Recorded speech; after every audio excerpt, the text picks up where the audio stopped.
하나님의 말씀은 시편 112편입니다. 1절부터 10절까지 제가 봉독을 해드리도록 하겠습니다. 시편 112편 1절부터 10절 말씀까지가 되겠습니다. 할렐루야. 여호와를 경외하며 그의 계명을 크게 즐거워하는 자는 복이 있도다. 그의 후손이 땅에서 강성하며 정직한 자들의 후손에게 복이 있으리로다. 부와 재물이 그의 집에 있으며 그의 공의가 영구히 서 있으리로다. 정직한 자들에게는 흑암 중에 빛이 일어나나니 그는 자비롭고 긍휼이 많으며 의로운 이로다. 은혜를 베풀며 구워주는 자는 잘되나니 그 일을 정의로 행하리로다. 그는 영원히 흔들리지 아니하며 의인은 영원히 기억되리로다. 그는 중한 소문을 두려워하지 아니하며 여호와를 의뢰하고 그 마음을 굳게 정하였도다. 그의 마음이 견고하여 두려워하지 아니할 것이라. 그의 대적들이 받는 보응을 마침내 보리로다. 그가 재물을 헛되어 빈궁한 자들에게 주었으니 그의 의가 영구히 있고 그의 뿔이 영광 중에 들리리로다. 악인은 이를 보고 한탄하여 이를 갈면서 소멸되리니 악인들의 욕망은 사라지리로다. 아멘. 기도하겠습니다. 참 좋으신 아버지 하나님, 하나님의 은혜와 사랑을 진심으로 감사를 드립니다. 오늘도 주의 택함을 받은 사랑하는 귀한 성도들을 주의 거룩한 몸된 교회로 부르시고 마음을 모으고 뜻을 모으고 정성을 모아 주를 예배하게 하심을 감사를 드립니다. 이 시간 예배 가운데 우리가 주의 말씀을 청종할진대 선포되는 말씀이 우리에게 은혜가 되게 하시고, 선포되는 말씀이 우리에게 위로가 되게 하시고, 선포되는 말씀을 통해서 우리 자신을 다시 한번 돌아볼 수 있는 아름다운 거룩한 시간이 되게 하옵소서. 마음의 문을 열어주시고 길을 여셔서 이 아침에 성령의 교회들이 하시는 주의 음성을 듣게 하옵소서. 깨닫게 하옵소서. 예수님 이름으로 기도하옵나이다. 아멘. 할렐루야.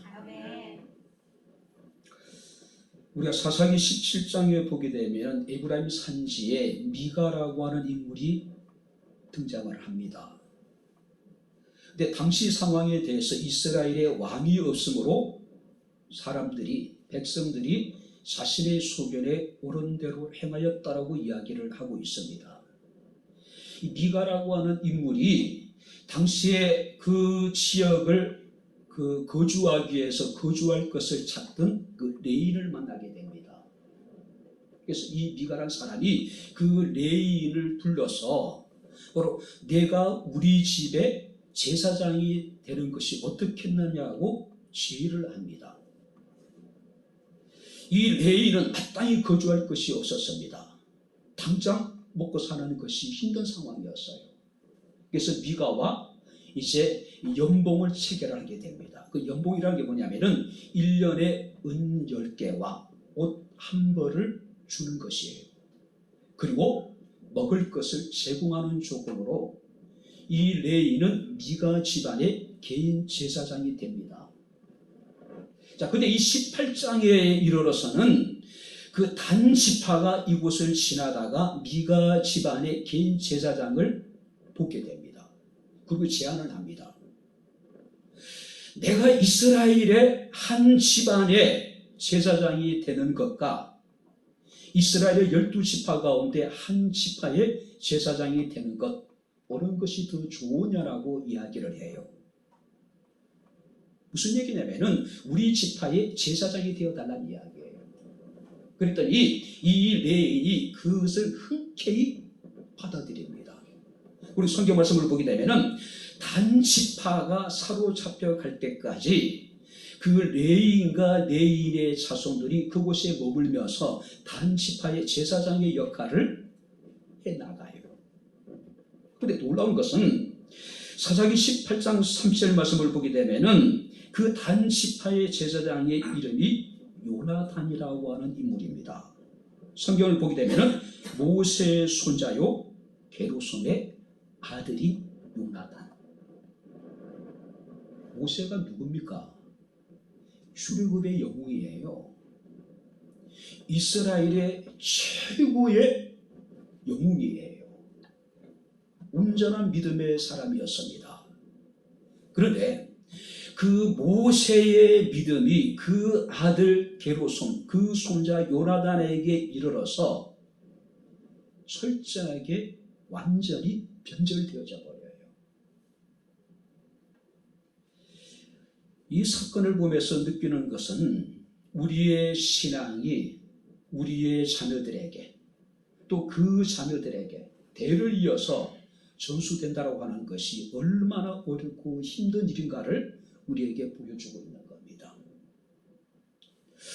어떤 목사님 설교 중에 이런 이야기를 하시더라고요. 부모들이 가져야 될, 신앙의 부모들이 가져야 될 신앙의 목표에 대해서 우리의 자녀들의 신앙을 나보다 더 좋은 신앙을 갖게 하자. 일반적으로 대체적으로 부모들의 생각은 어떻습니까? 우리의 자녀들이 그냥 교회만 나가지고 11조 정도만 해주고 그 기본적으로 최소한의 어떤 신앙에 우리가 생활을 해주는 것만으로 우리는 스스로 만족하다고 생각을 하고 있어요. 근데 너무 소박하지 않아요? 우리 자녀들의 신앙이 나보다 더 좋은 신앙을 가진 사람을 신앙의 사람으로 되게 만드는 것.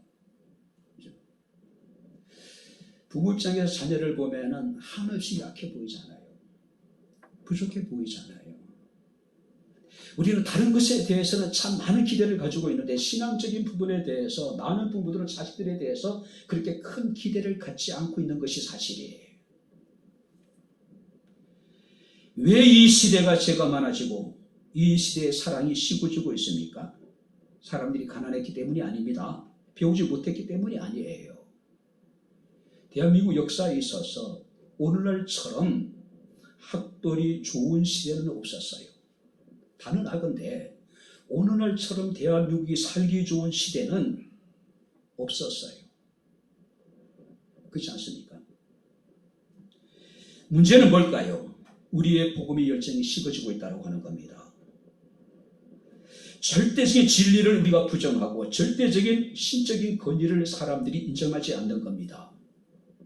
하나님을 왕으로 인정하지 않기 때문에 사람들이 다 자기의 소견에 옳은 대로 지금 살아가고 있는 거예요. 교회 밖에 있는 사람들만 그럴까요? 아니에요. 교회 안에 지금 예배를 드리고 있는 우리들도 마찬가지예요. 우리는 오늘 찬양했습니다. 예수 우리 왕이라고 이야기를 하고 있어요. 그런데 과연 우리의 삶 가운데 그가 우리의 왕의 자리에 그가 지금 앉아 계실까요? 우리가 그를 진정으로 우리의 왕으로 우리가 그를 섬기고 있을까요? 아니에요. 자기의 소견에 옳은 대로 우리는 지금 살아가고 있는 거예요. 우리는 지금 가정의 달을 보내고 있습니다. 하나님은 우리를 행복하게 살도록 하기 위해서 창조를 하셨습니다. 그리고 우리 모든 사람들에게 가장 귀한 선물인 가정을 주셨습니다. 그래서 혹자는 이러기를 가정은 하나님의 뜻이 담겨진 신비의 요람이라고 표현을 하더라고요. 우리는 가정에서 하나님을 체험하게 되는데 아버지를 통해서 하나님의 모습을 보게 되고 어머니의 사랑을 통해서 보혜사 성령님의 숨결을 느낄 수 있다라고 이야기를 하고 있습니다.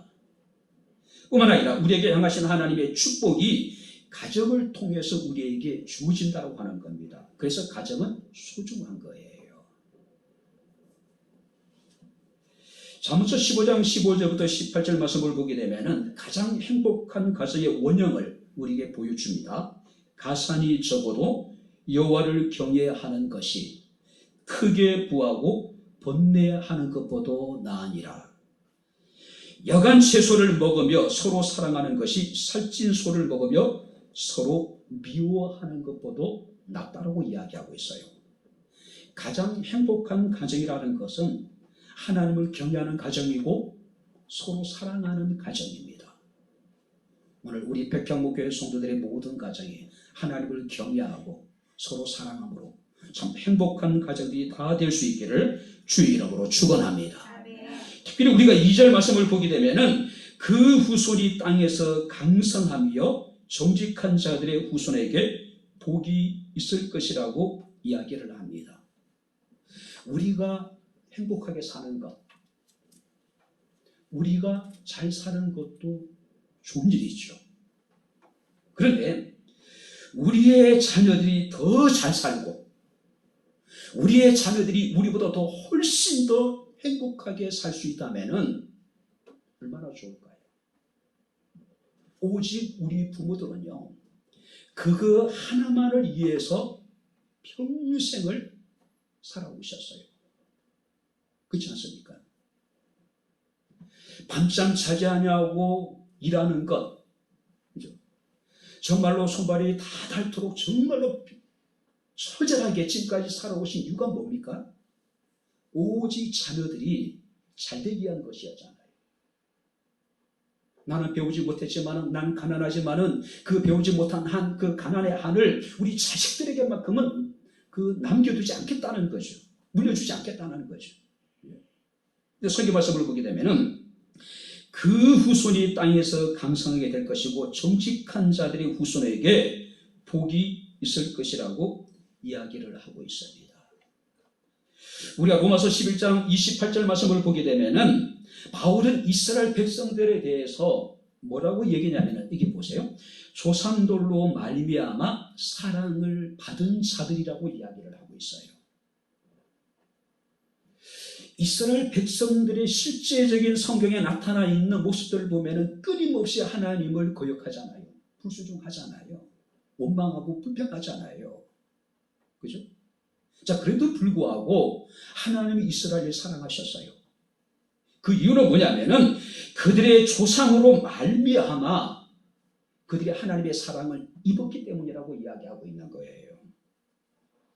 그래서 누가는 사도행전 3장 25절에 너희는 선지자의 자손이요 또 하나님이 너희 조상과 더불어 세우신 언약의 자손이다. 아브라함에게 이르시기를 땅 위의 모든 족속이 너의 씨로 말미암아 복을 받을 것이다. 이스라엘의 행하는 모습을 보게 되면 도저히 사랑을 받을 만한 자격이 없어요. 근데 하나님께서 이스라엘 사랑하신 이유는 뭐냐면 그들의 조상과 맺었던 언약을 하나님께서는 기억하신 거예요. 그 언약을 인하여서 하나님께 이스라엘에게 복을 주셨다는 이야기입니다. 저는 그랬으면 좋겠어요. 우리의 자녀들이 지금 우리 눈에 보기에는 부족할 수밖에 없겠죠. 신앙적으로 한없이 연약할 수밖에 없을 거예요. 하지만 우리의 자녀들이 그의 부모로 인하여서 그의 조상들로 인하여서 하나님의 사랑을 입을 수만 있다면 얼마나 좋을까. 우리 부모된 사람들은 그런 부모들이 되었으면 좋겠습니다. 할렐루야. 나로 인해서 우리의 자녀들이, 나로 인해서 우리의 자녀들의 또 그 자녀들이 하나님의 복을 받고 하나님의 사랑을 받으면서 살아갈 수 있다면 또 바랄 것이 없겠죠.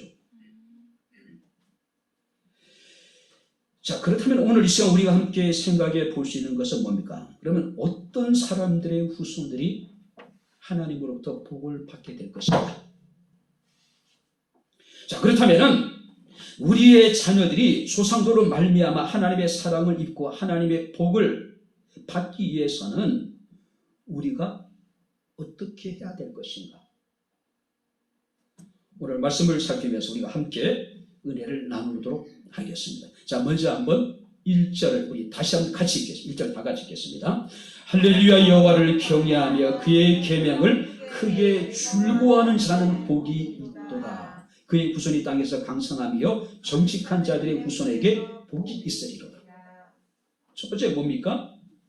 여호와를 경외하며 계명을 즐거워하는데 어떻게 해요? 크게. 자, 여기서 경외한다는 이야기는 하나님을 정말로 사랑함으로 느끼는 거룩한 두려움. 일반적인 공포와는 다른 거예요. 일반적인 두려움과는 다른 거예요.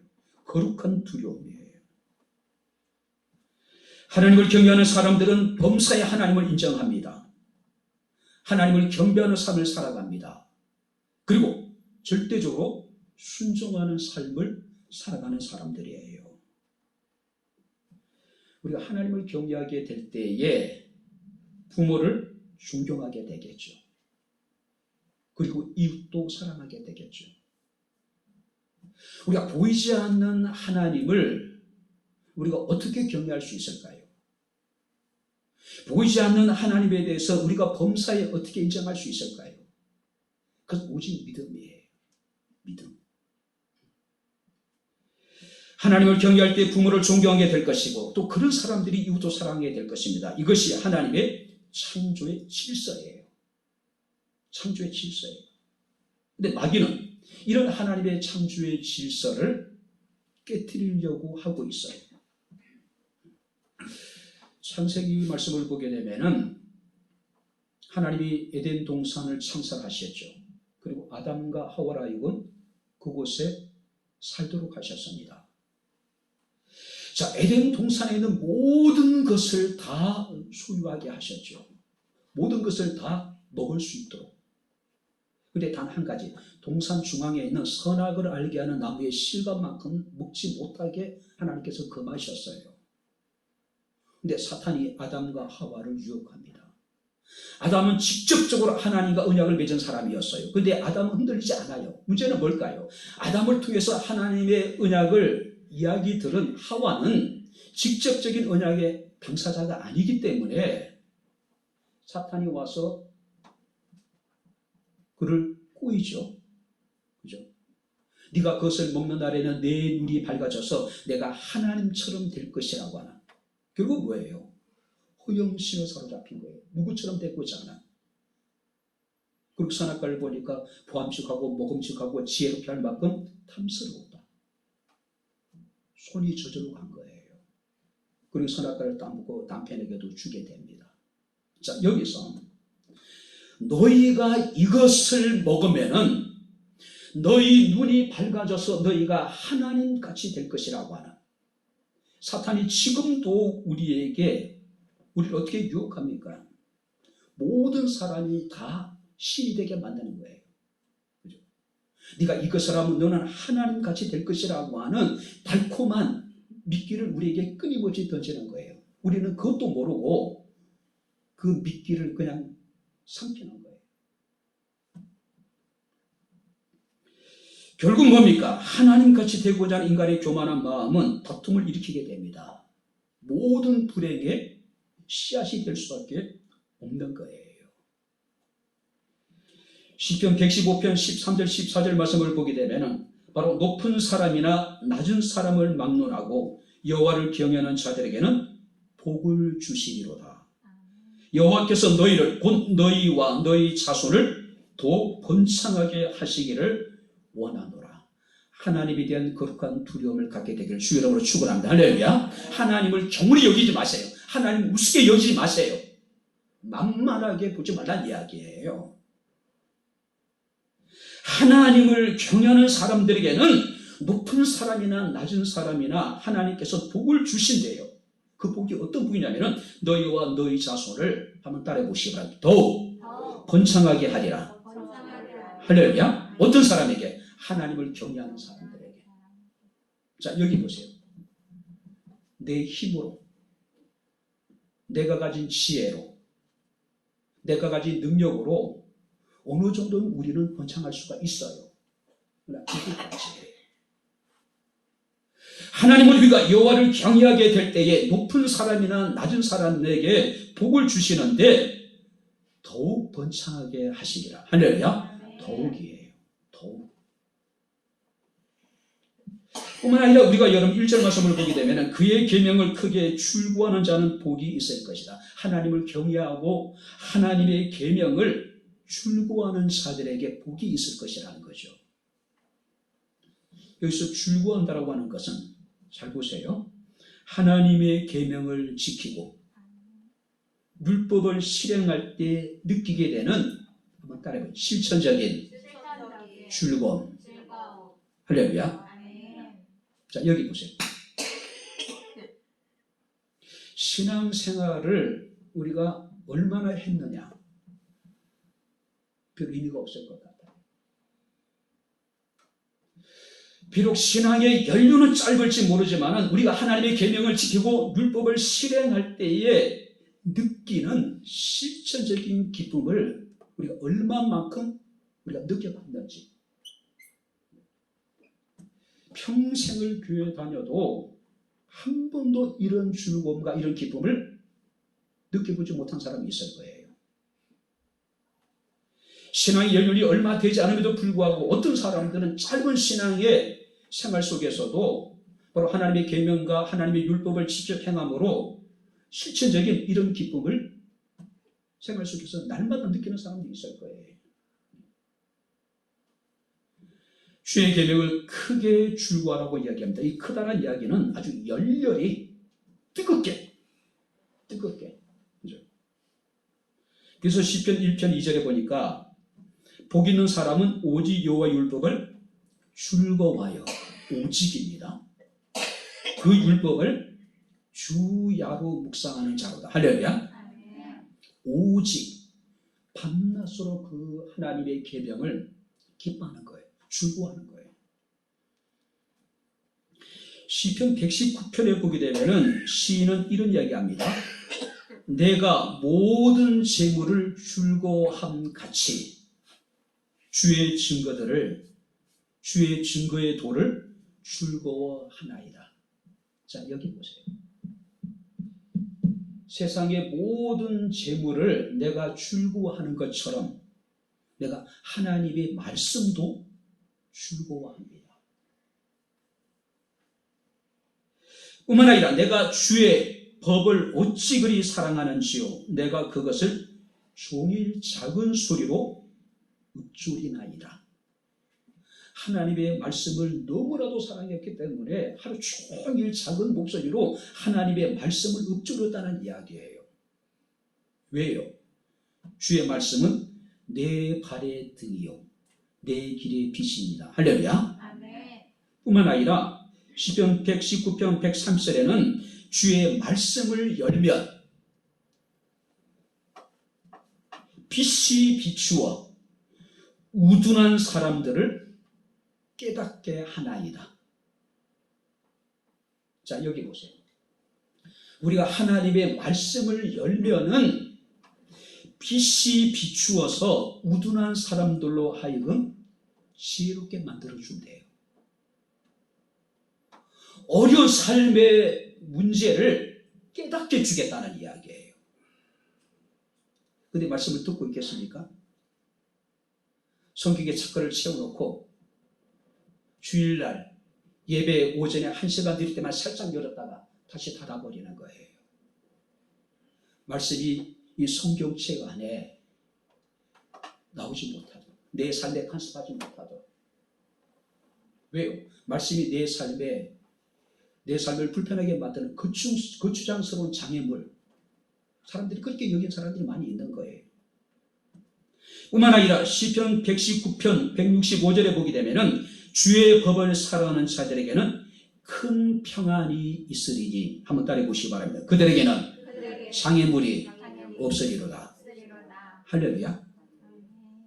우리가 하나님의 말씀은 내 발의 등이요 내 길의 빛일 뿐만 아니라 우리가 주의 말씀을 딱 여는 순간에 하나님의 빛이 우리에게 비춰져서 우리를 깨닫게 해주고, 주의 말씀은 우리에게 큰 평안을 줄 뿐만 아니라 우리의 삶의 장애물을 다 제거해 주시겠대요. 성경이 얘기합니다. 모든 재물을 즐거워한 같이. 자, 이게 보세요. 저도 돈 좋아요. 돈 싫어하는 사람 있을까요? 제가 몇 번 얘기했지만 우스갯소리로 가장 은혜가 될 때가 언제일까요? 주머니가 빵빵할 때. 그렇지 않아요? 통장에 잔고가 쌓여갈 때. 모든 재물을 즐거워하는 것 같이 우리가 돈으로 인해서, 물질로 인해서 즐거워하는 것은 당연한 거예요. 그걸 부정하지 않습니다. 그런데 우리가 그 재물을 좋아하는 것처럼 우리가 주의 말씀도 사랑하라는 이야기예요. 좋아하라는 이야기예요. 사랑하는 성도 여러분, 우리의 자녀들이 정말 우리보다 더 잘되고 행복한 삶을 살기를 원한다면, 우리의 자녀들이 우리로 인해서 복을 받기를 원하신다면, 우리 주의 우리가 계명을 줄구하고 여호와를 경외하는 믿음의 본, 삶의 본을 우리가 먼저 볼 수 있기를 주의 이름으로 축원합니다. 우리 자녀들에게도 하나님을 두려워하는 마음을 갖게 해줘야 돼요. 하나님의 말씀을 정말 크게 줄구할 수 있는 그 맛을 느끼게 해줘야 된다는 이야기예요. 요한일서 5장 3절 말씀을 보게 되면, 하나님을 사랑하는 것은 이것이니 우리가 그의 계명을 지키는 것이다. 근데 그의 계명은 무거운 것이 아니라, 할렐루야, 하나님의 계명을 지켜나가는 것이 그렇게 힘든 일이 아니래요. 정말 사랑하는 마음만 있다면은 우리는 얼마든지 그 계명을 쉽게 행할 수 있다는 이야기예요. 우리가 하나님을 경외하고 주의 계명을 크게 줄구함으로 인해서 여러분들의 자녀들이, 또 여러분들의 자녀들, 그 자녀들이 하나님의 풍성한 복을 받아 누릴 수 있게 되기를 주의 이름으로 축원합니다. 두 번째 말씀을 보시기 바랍니다. 2절을 같이 읽겠습니다. 그의 후손이 땅에서 강성하며 정직한 자들의 후손에게 복이 있으리로다. 어떤 자들의 후손에게 복이 있답니까? 정직한 자들. 자, 여기 보세요. 우리가 사는 이 시대는 정직에 대해서 냉소적인 반응을 보여요. 그래서 사람들은 정직하다 그러면은 바보 취급을 당하는 것이 사실이에요. 오죽하면은 교인들조차도 성경대로 살아가서는 안 된다라고 이야기를 해요. 왜 그럴까요? 솔직하고 정직한 것이 우리를 안전하게 해주지 못한다는 이야기예요. 우리가 너무 정직하면은 치열한 경쟁 사회에서 우리가 손해를 본다는 생각이 너무 많은 거예요. 그죠? 언제인지 모르겠지만 어느 글에서 봤습니다. 서울의 모 대학 교수가 3만 명의 사람들을 대상으로, 시민을 대상으로 해가지고 그 정직에 대한 표본 조사를 했답니다. 근데 놀라운 것은요, 73%가 우리나라에서는 정직하게 살아서는 성공할 수 없다라고 생각을 하고 있다는 거예요. 자, 정직에 대한 우리의 의식 수준이 어떠한가를 보여주고 있는 거예요. 우리는 자녀들에게, 우리 주변의 사람들에게 정직에 대해 이야기하지만 실제 우리 의식 속에는 정직하게만 살아서는 대한민국에서는 성공할 수 없다라고 생각을 하고 있는 거예요. 그러니 자연스럽게 편법을 써야 되고 불법을 행해야 되고 적당하게 거짓도 해야 된다는 거예요. 문제는 이런 것들이 사람들에게 지혜로 인식이 되어지고 있는 거예요.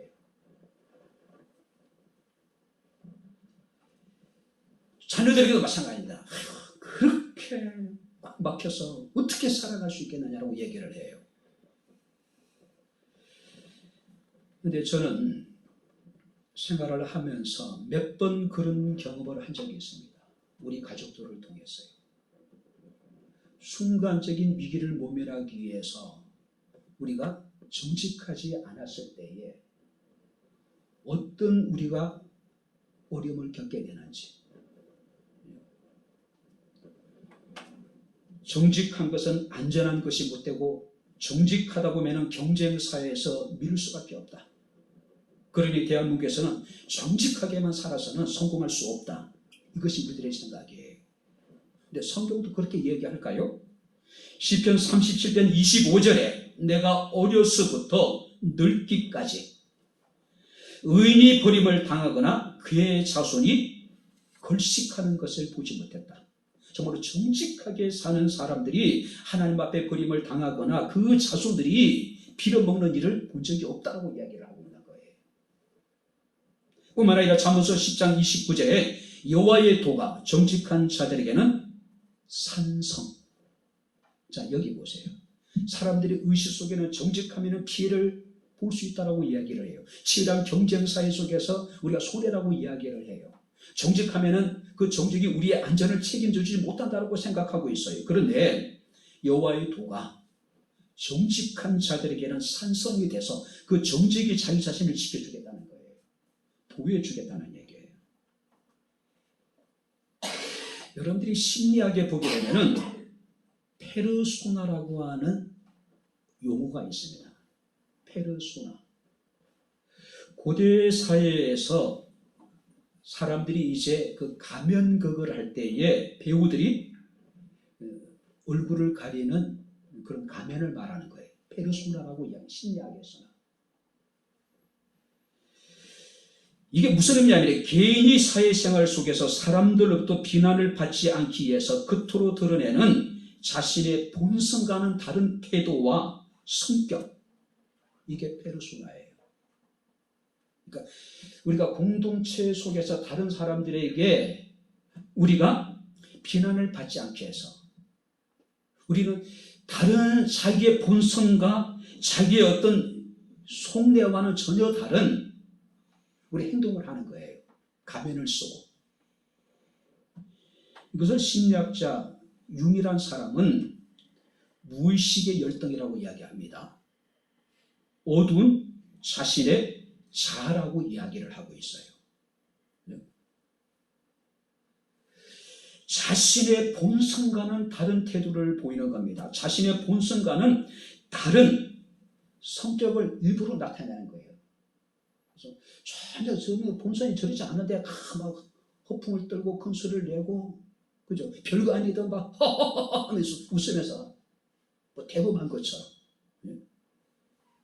이게 자신이 쓰고 있는 페르소나. 사람들로부터 소외당하지 않게 해서, 사람들로 비난을 당하지 않게 해서, 다른 사람들의 인정을 받기 위해서 우리는 자신의 가면을 쓰고 지금 사람들을 만나고 있는 거예요. 근데 문제는요, 하나님 앞에서도 우리는 자신의 가면을 쓰고 하나님 앞에 나와서 지금 예배를 드리고 있는 거예요. 하나님이 원하시는 건 뭡니까? 우리의 모습 이대로예요. 깨진 모습 이대로, 상처받은 모습 이대로 하나님께 나아와서 하나님이 치유받기를 원하는데, 우리는 자신의 가면을 쓰고 하나님 앞에 나오는 거예요. 근데 하나님 우리의 중심을 살피신데, 우리의 속을 낱낱이 감찰하시는 하나님인데, 우리는 자신의 가면을 쓰고 하나님이 나의 속내를, 내 본심을 모르는 것처럼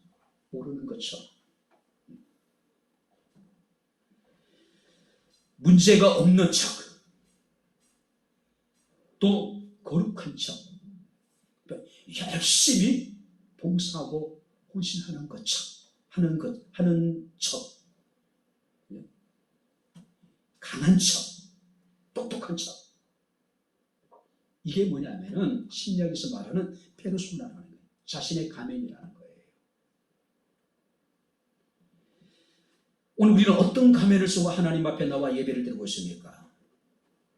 오늘 이 모습 이대로 주님 앞에 나와 우리가 상한 심령으로 하나님을 예배하게 될 때에 하나님께서는 그런 우리의 모습을 기뻐하시는 거예요.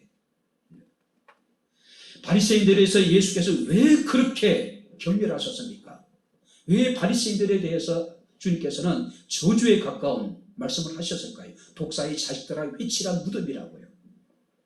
안에는 썩어 있는데 겉에는 하얀 횟가루를 뿌려놓은 거예요. 유대인의 평토장은, 무덤은, 일반적인 무덤은 땅을 파서 시신을 놓고 그 땅을 메꿔요. 그 다음에 거기다가 하얀 횟가루를 뿌려놓는 거예요. 겉으로 보기에 하얀이 얼마나 좋아요. 그러나 속에는 뭔가 사람의 시체가 썩어가고 있는 거예요.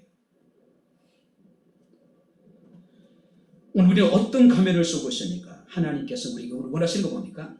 정직하게 나와서 하나님을 예배하는 거예요. 아프면 아프다고, 속상하면 속상하다고, 누가 미워서 죽겠다고, 그죠? 하나님 저희가 좀 어떻게 해달라고.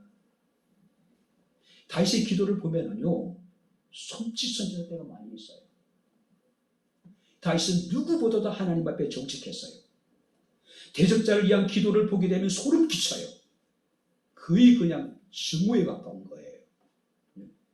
솔직한 거예요. 숨길 필요가 없는 거예요. 가면을 쓰고 하나님 앞에 나와 예배드릴 필요가 없는 거예요. 기도할 필요가 없는 거예요.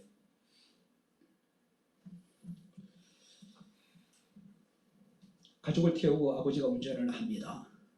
근데 이제 교통법규를 어겨요. 아이의 눈이 희둥그레집니다. 괜찮아.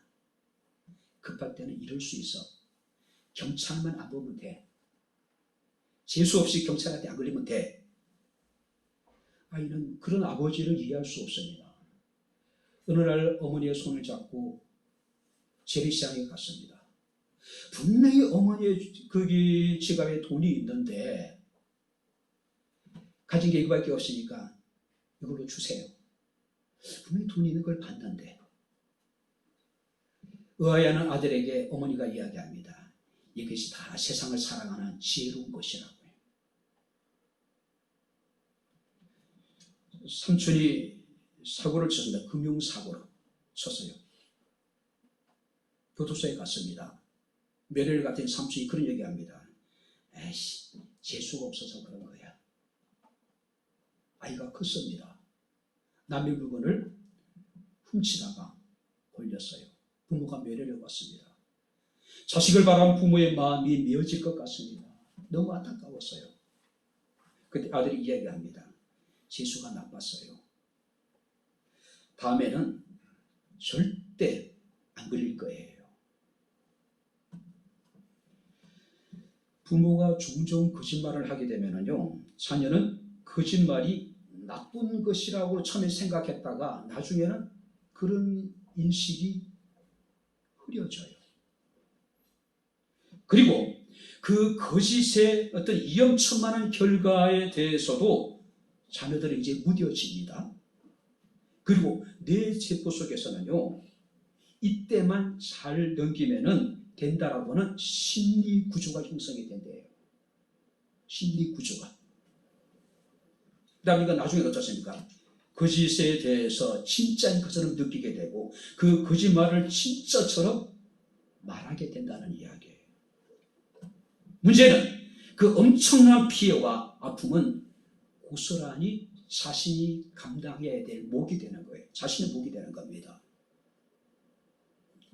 오늘 성경 3절을 보시기 바랍니다. 부와 기가 그의 집에 있으며 그의 공의가 영부의 설이라고 이야기합니다. 또 4절 말씀을 보시기 바랍니다. 흑암 중에 빛이 일어나나니 그는 자비롭고 긍휼이 많으며 의로운 이로다. 자, 이 보세요. 정직하게 살면은 하나님이 그에게 부도 주고 또 기도 주고 또 하나님께서 흑암 중에도 빛이 일어나게 할 것이다. 이게 흑암 중이라는 것은 우리가 어렵고 힘든 일을 만날 때 정직함으로 인해 가지고 우리가 난처한 일을 당하게 될 때에 하나님이 그 사람에게 빛을 비춰주겠다는 거예요. 은혜를 입혀주겠다는 이야기예요. 욥기 8장 6절에 보니까 이런 말씀이 있습니다. 잘 들어보세요. 또 청결하고 정직하면. 자, 보기 한번 들어보시겠습니다. 한번 저를 좀 보십시오. 청결하고 정직하면 반드시 너를 돌보고 내 의로운 처소로 평안하게 하시며 내 시작은 미약하였으나 내 나중은 심히 창대하리라. 할렐루야. 정직하면 손해를 보는 것이 아니라 치열한 경쟁사에 있어서 내가 밀려나는 것이 아니라 오히려 하나님이 우리를 돌봐주시고 우리의 집에 평안하게 하실 것이고 우리의 시작은 미약했지만은 나중은 심히 참되게 해줄 것이다.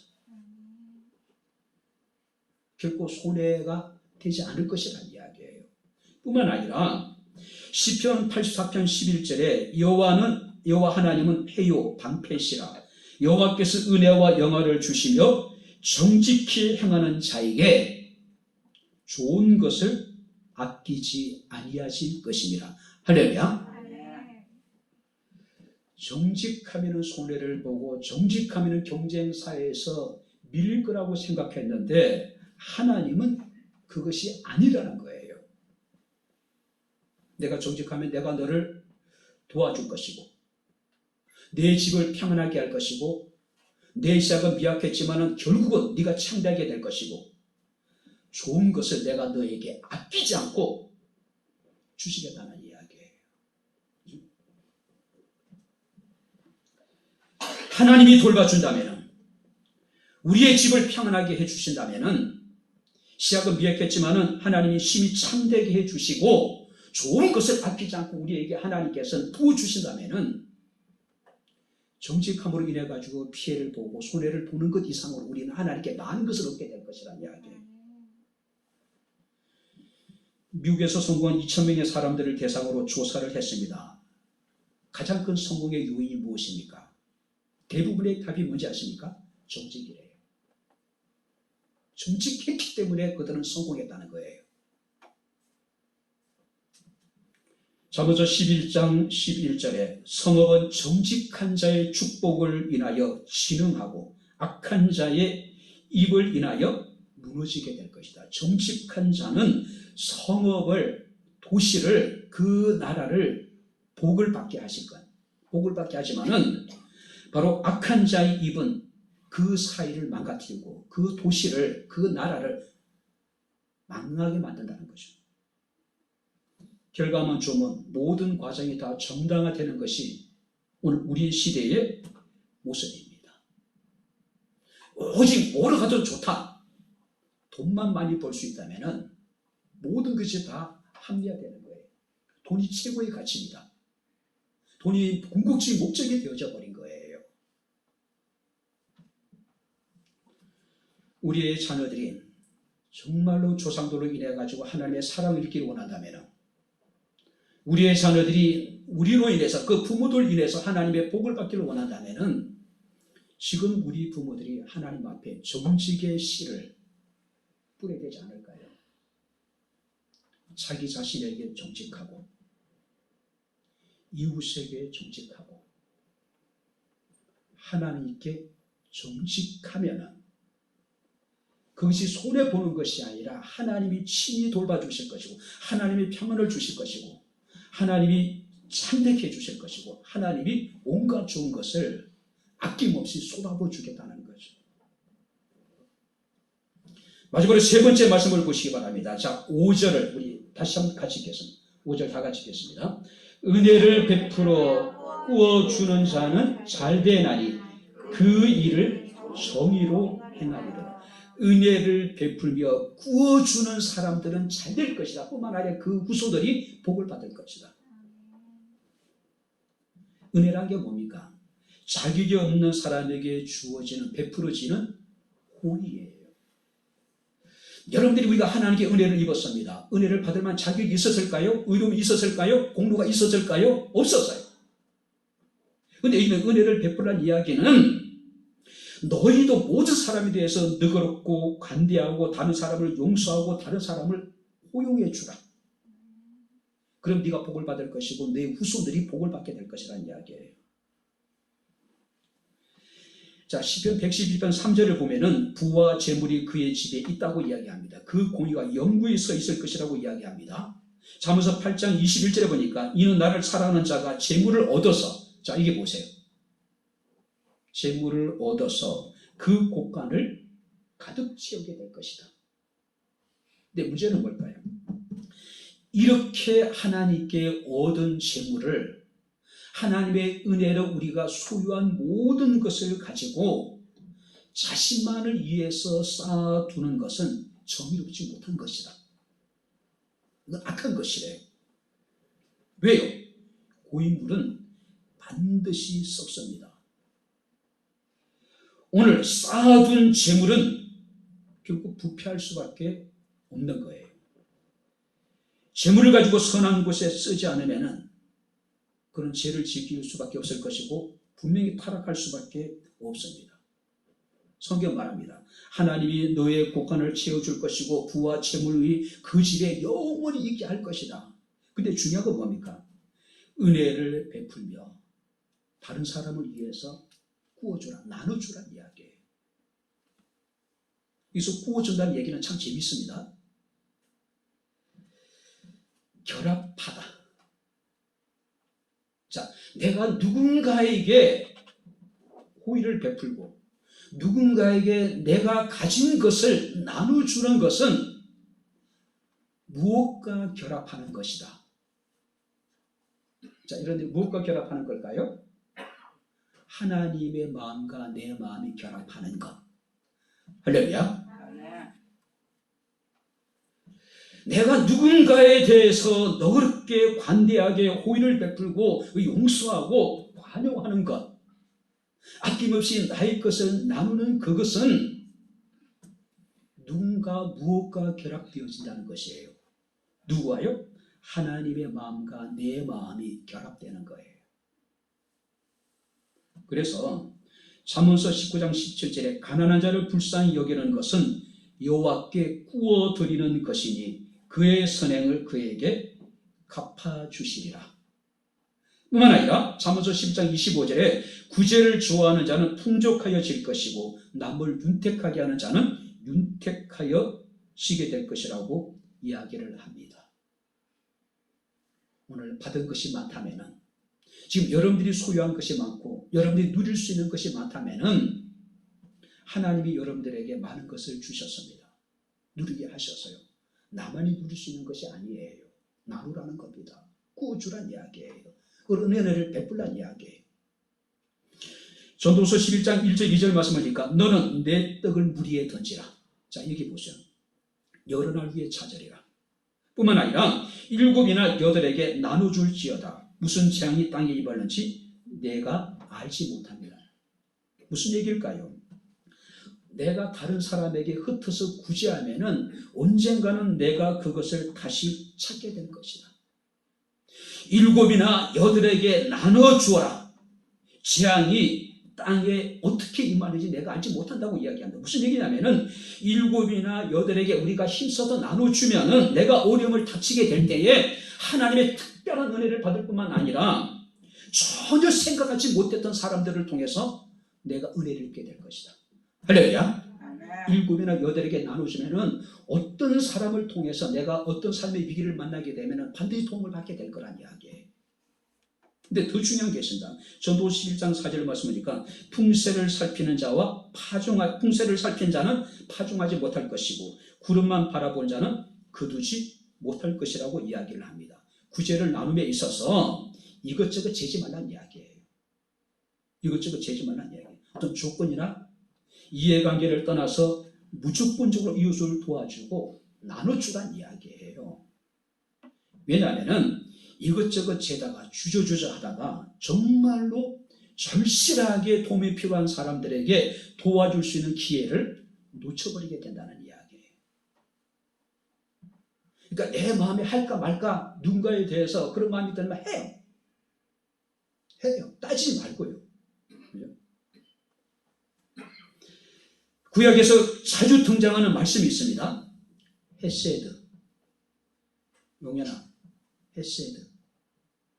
헤세드의 뜻이 뭐냐면은 특별한 언약 관계 속에서 베풀어지는 하나님의 은혜, 은총이에요.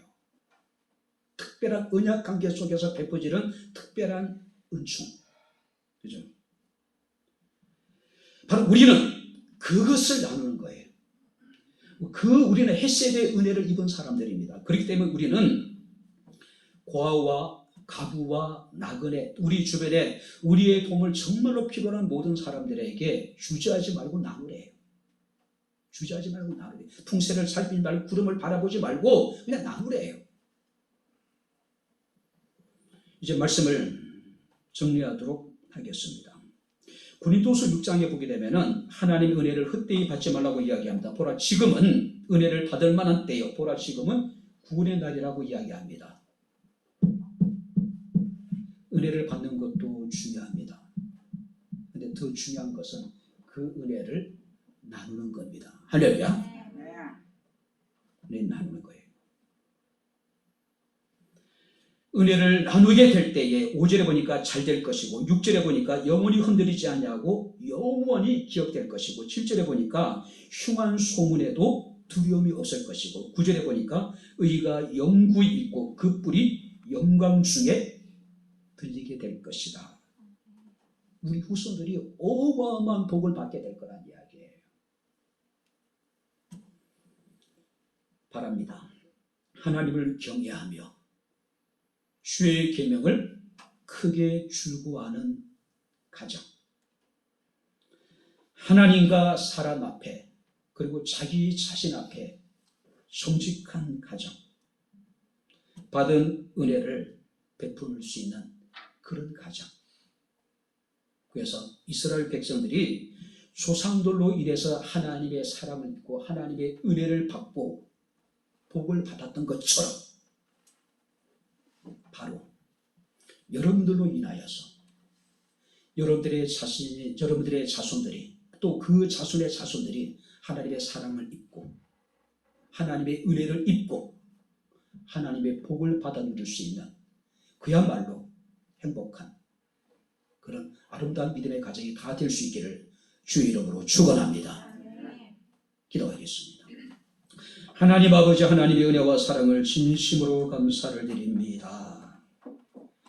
오늘 선포된 주의 말씀을 우리가 마음에 새기게 하시고 우리 조상들로 인해서 이스라엘 백성들이 하나님의 사랑을 입고 하나님의 은혜를 입고 하나님의 복을 받았던 것처럼 여호와를 경외하며 주의 계명을 크게 즐거워하며 하나님과 사람 앞에 자기 자신에게 정직하며 받은 은혜를 베푸는 우리들의 삶을 통해서 우리의 가정을 통해서 우리의 자녀들의 또 그 자녀들이 하나님의 사랑을 입으며 하나님의 은혜를 입으며 주의 복을 받게 하옵소서. 예수님 이름으로 기도하옵나이다. 아멘.